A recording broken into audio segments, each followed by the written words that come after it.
Everyone, ভাইয়া পুরা কি অবস্থা সবার, কেমন আছো সবাই? তো তোমরা যারা 2026 সালের এসএসসি পরীক্ষা দিবা, তোমাদের উচ্চতর গণিত সিলেবাস নিয়ে আলোচনা করা হবে।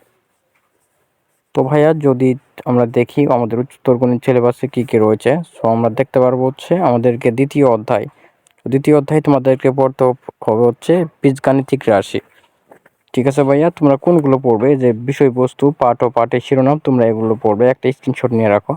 আর ভাইয়া যদি তোমাদেরকে ভিডিওটি দেখতে সমস্যা হয়, মানে এই লেখাগুলো ছোট দেখা যায়, তাহলে তোমরা স্ক্রিনটা রোটেট করে নাও, তাহলে তোমাদেরকে দেখতে সুবিধা হবে। তো তারপরে যদি আমরা দেখি, তারপরে দেখতে পারবো হচ্ছে ভাইয়া সপ্তম অধ্যায় হচ্ছে অসীম ধারা।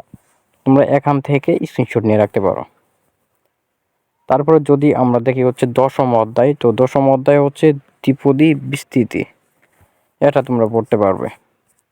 তো তারপরে হচ্ছে অষ্টম অধ্যায়ে দেখতে পারবো যে ত্রিকোণমিতি হচ্ছে আংশিক পড়তে হবে তোমাদেরকে, না আংশিক, তোমরা এগুলো পড়বে, খালি শুধু এই কয়েকটাই পড়বে তোমরা, আর ব্যবহারিক তোমাদেরকে স্কুল থেকে বলে দিবে।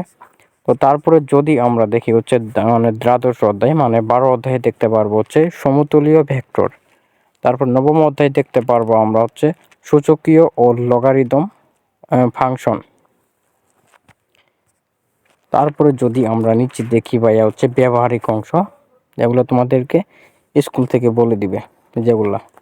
তারপর হচ্ছে একাদশ অধ্যায় স্থানাঙ্ক জ্যামিতি, তোমাদেরকে এগুলো পড়তে হবে।